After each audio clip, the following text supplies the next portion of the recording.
It's time for the Rick Smith Show. Now, here is the voice of the working class, Rick Smith.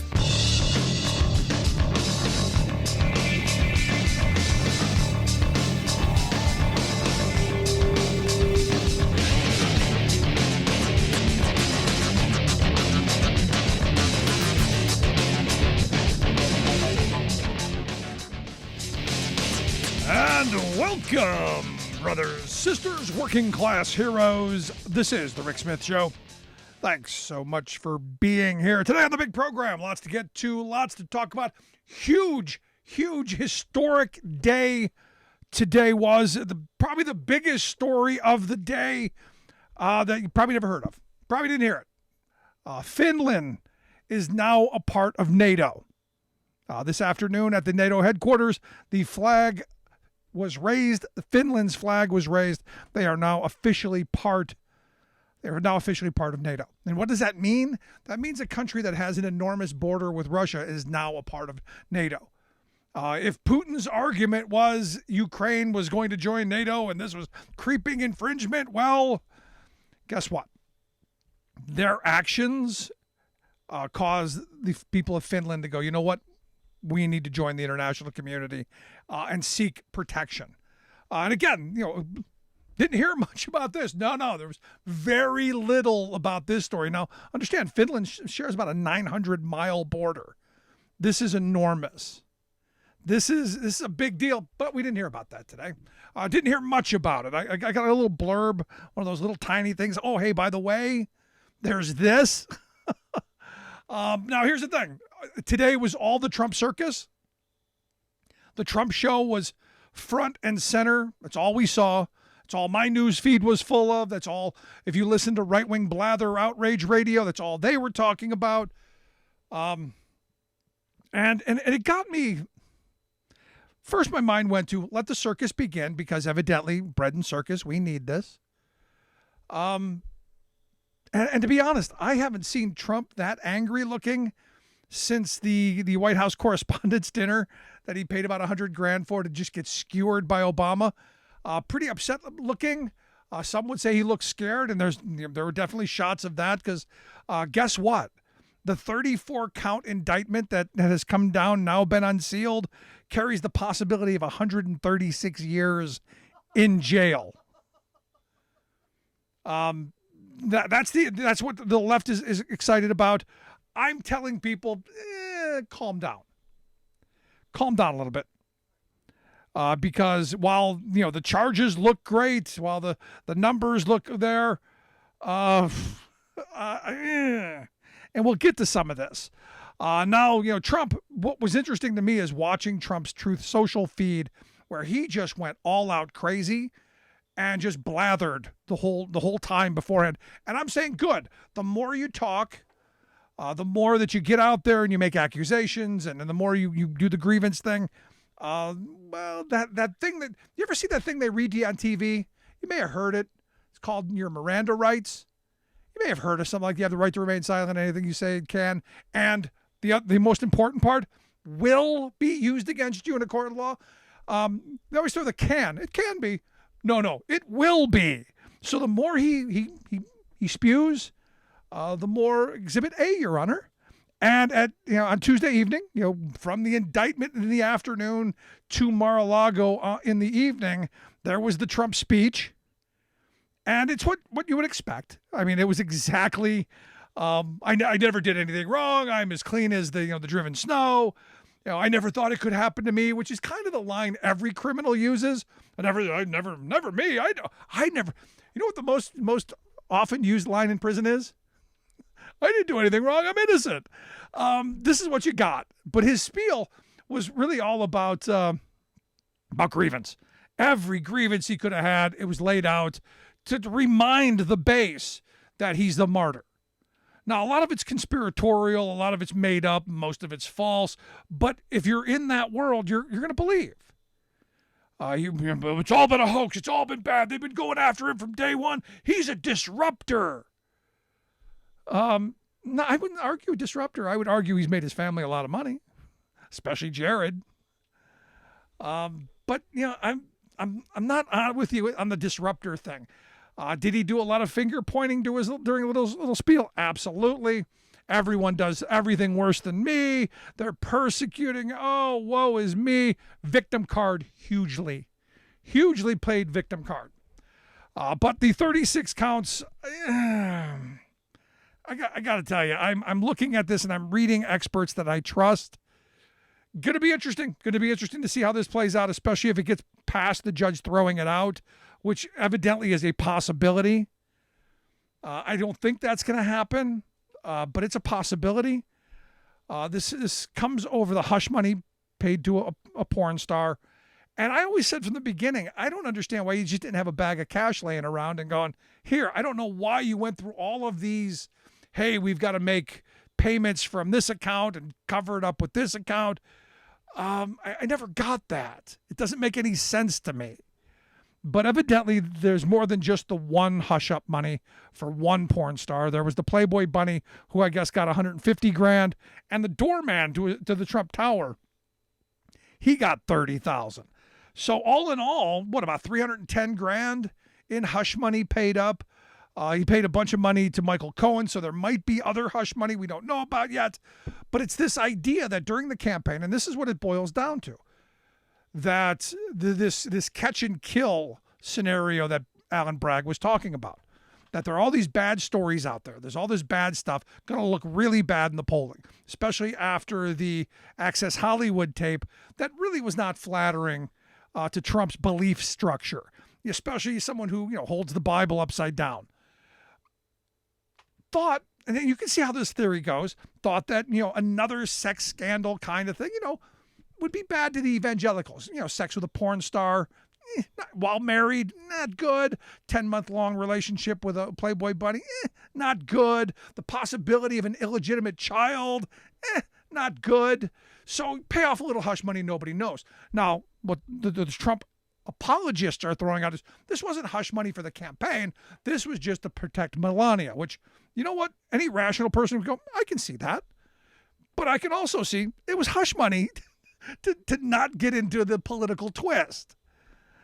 Now, the weird part here is people that I respect as lawyers, and Trump himself actually talked about this Mark Pomerantz guy who's written a book. He was a former prosecutor in the Manhattan DA's office. And he wrote this book that kind of lays this case out in that it's there's some area making this crime that Trump's being accused of a felony is something that I guess has not been worked out in the New York appellate structure, and that this could end up before the Supreme Court. So this could go on for quite some time. And as the people that I respect are thinking is going, look, this is a tough lift. This is something that could blow up. And I said from the beginning, this is not the case that I wanted to see come first. I think the case in Georgia much stronger. I think the classified documents case much more damning for Trump. But this is a district attorney who said, look, we're gonna go after him for these crimes. Now, this is where my mind gets into this world that I'm in. Doesn't matter which side of the coin you're on here. Doesn't matter if you're my friends on the left who are jumping for joy, putting Trump in orange jumpsuits and all that stuff, thinking he's going to get the 136 years. Trust me on this. I don't believe he's going to spend a day in jail over this, even if he's convicted. They're not spending any time in jail. But it doesn't matter, right or left, center, no matter what. This is going to be a fundraising frenzy. If you're in the outrage game, you understand that outrage means money. Right, left, center, and for Republicans, for the right, this is like a gold rush. This is huge money.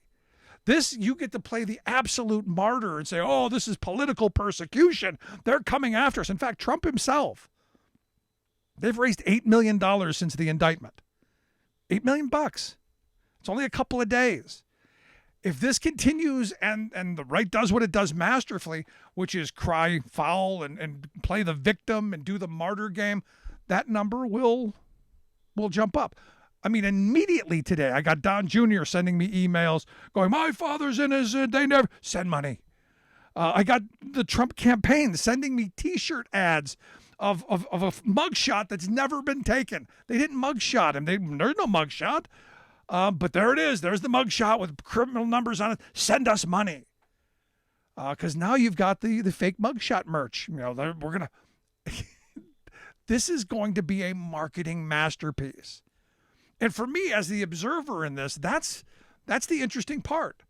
Because what Trump has always been, give him credit where credit is due, he's a salesman. He's a con man. He's got the base, you know, buying the flags and the hats and the T-shirts and the diapers. He is a merchandising master in this world. And it's all about fleecing the flock.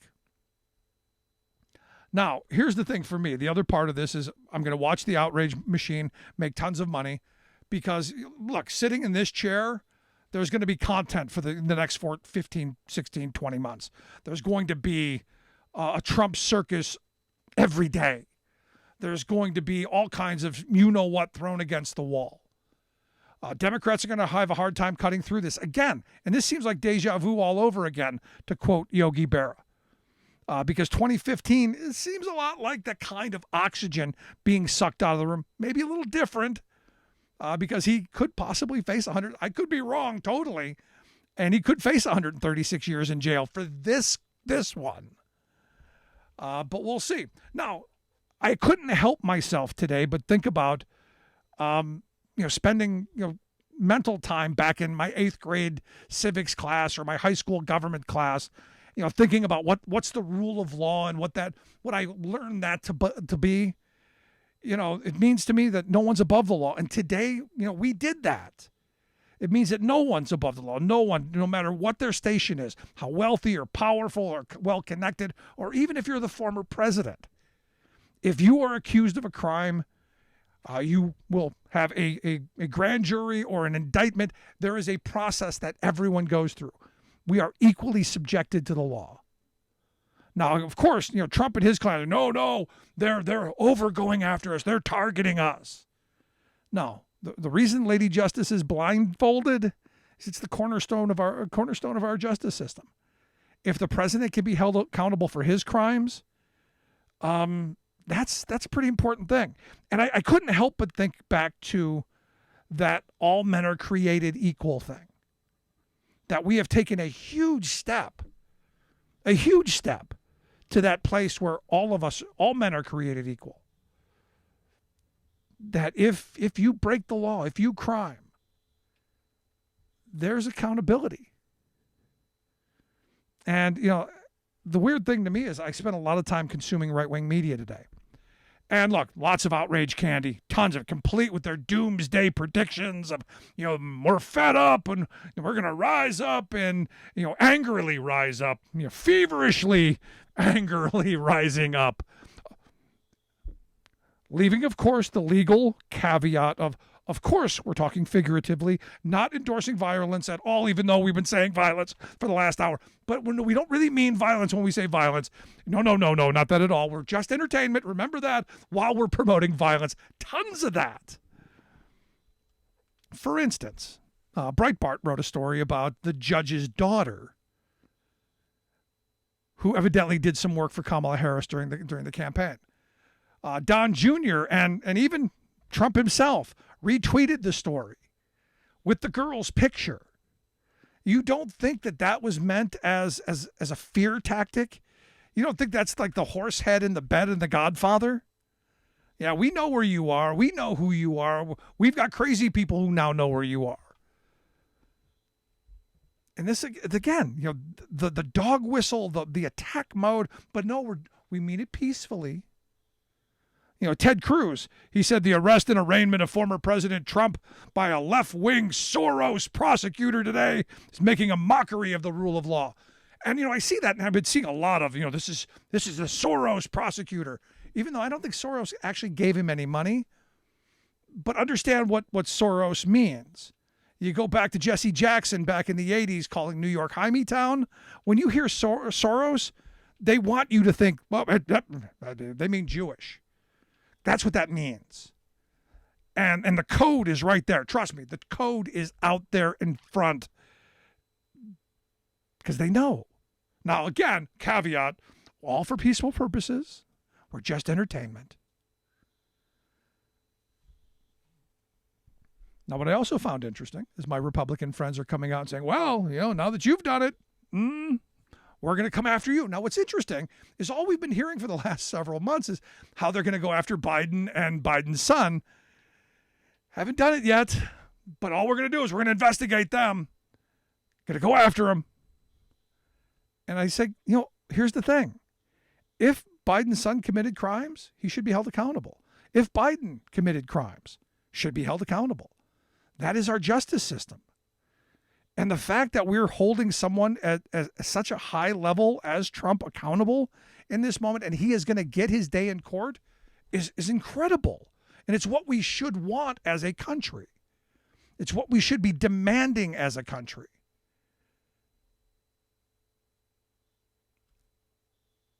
I listen to a lot of people today say, oh, we're like a tin pot dictatorship, and this is what they do in third world dictatorships, and this is the kind of authoritarian stuff that goes on. You go, hold on. I'm sorry. He was arraigned. He got to walk free. Didn't have to post any money for bond, not being held for 500 days because he stole a couple of peppermint patties and didn't have the money to get out. He was not even mugshot. He got preferential treatment going in and out. And then was able to go back to Florida and give a speech where he then railed against the court. I'm sorry, am I missing something? And this is where, this is where I keep coming back to this moment of this is what's great about this country. And we should all be happy that in this country, if you are accused of a crime, you will be indicted, you will be tried, you will have a fair opportunity to have your side of the case presented. And look, nobody's going to have the kind of legal team that Trump's going to have. OJ's legal team will go, wow, wish we could do that. And as my wife said, they got paid. OJ's people got paid. No, but this is the weird part of all of this, and this is where I'm struggling in this moment. So I want to hear your thoughts. Was this a good thing, bad thing? Do you think it's going to blow up in Alvin Bragg's face? Do you think this is going to be good for Trump? As I've said, I personally don't see him spending a day in jail, even if he is convicted. And I fear this is going to go through all the way to the Supreme Court. And, well, we'll see. I want to hear your thoughts. Email me, rick@thericksmithshow.com. Going to take a quick break. Right back after this. Stick around.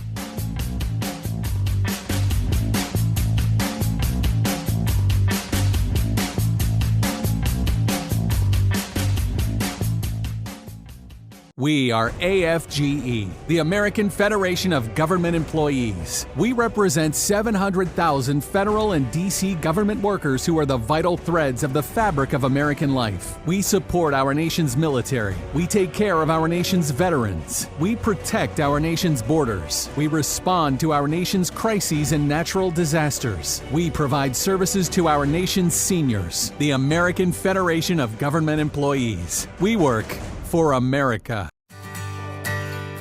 From the steel mills of Pennsylvania to the auto factories of Michigan to the modern makers movement, manufacturing makes our nation great. I'm Scott Paul, president of the Alliance for American Manufacturing. We bring business and labor together to advocate for policies that everyone can agree on. Together, we can strengthen manufacturing and create good-paying American jobs. Help us keep it made in America.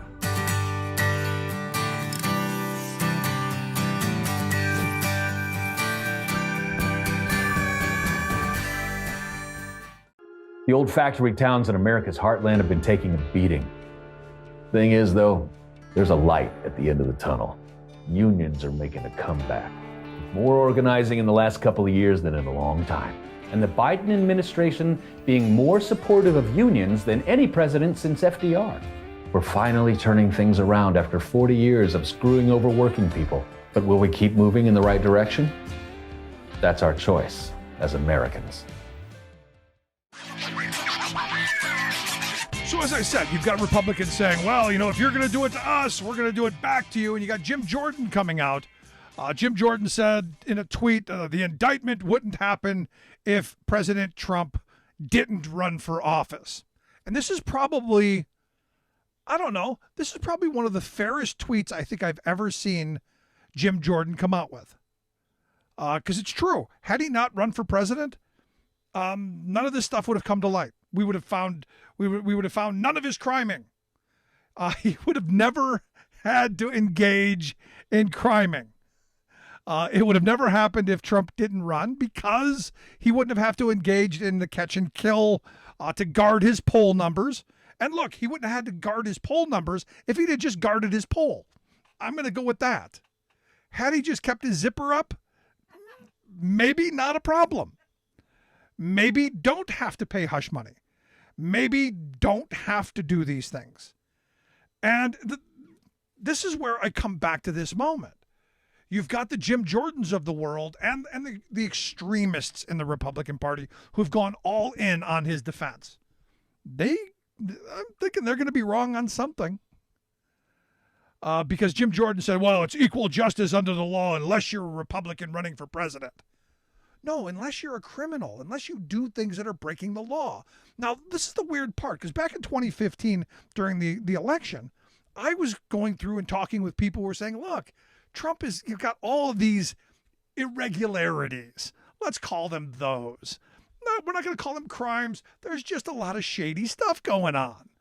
Do you really want to be that kind of a guy who's into the shady stuff and have the kind of national spotlight that comes onto it? And the answer is probably not.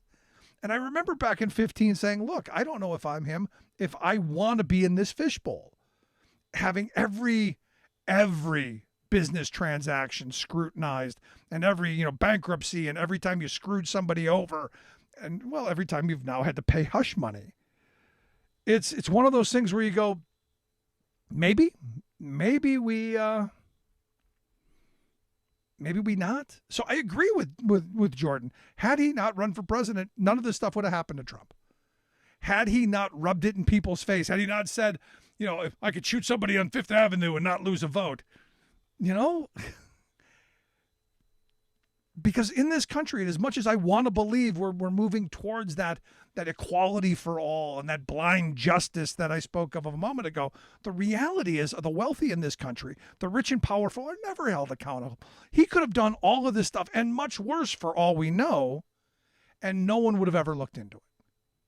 But the second you throw your hat into that ring and say, I'm going to be the leader of the free world, that opens you up to a lot of scrutiny. And this idea that, they're just going after him because he's a Republican. No, they're going after him because he's done a lot of stuff and he's rubbed people's noses in it. I mean, I look at this document thing, which I think is a much more dangerous case for him. This document thing, he's not backing up on. I've got the right to steal those documents. I've got the right to have them in my home. I've got the right to do whatever I want with them. I've got the right to not give them back. And, screw you, National Archives, which keeps saying that because when Jack Smith or brings this case, that's going to come up because that goes to your intent. So I'm in the favor of let Trump speak as much as he wants. Go. Because I think that's a big case. I think the stuff around January 6th and all of the election interference, I think that's big stuff. I think the thing in Georgia, where telling a Secretary of State to just go out and find me a bunch of votes, I think those are big things. Now, I do think Trump's in legal trouble. I think he will be convicted of something, but I think that's just going to make his base, come around this idea that he's a martyr and he's being persecuted. And we'll see. I'm hoping that there's so much evidence that's being presented that people get it. But I fear it's just going to make him more of a martyr. So I guess in his mind, the more criming he can do, well, the more of a martyr he can be. That's all I can come up with. I'd love to hear your thoughts. Email me, rick@thericksmithshow.com. Got a lot to get to today, a lot to talk about. Quick break. Right back. I took 2 years of electric in high school, and I was the only girl in the class there. Here, I'm the only girl as far as installers go. I'm a single mom too. I joined the union because it gave me options for health care and life insurance so that I know my son's taken care of. I like what I do. Like, this is the best job I've ever had. You think solar panels is more like California. You wouldn't think Appalachia would have any.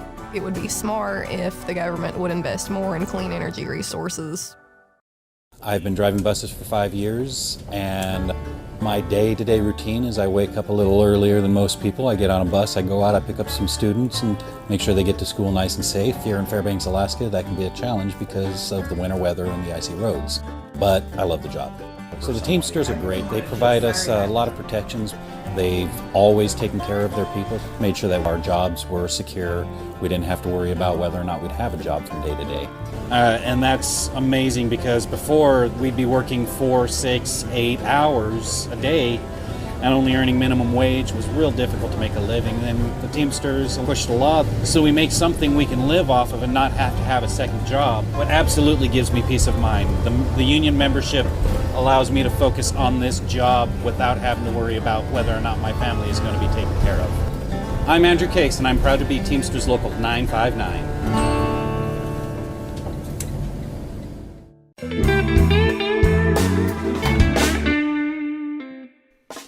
Before we close the program, we want to take a moment to thank our viewers and to share a little bit about why we do what we do.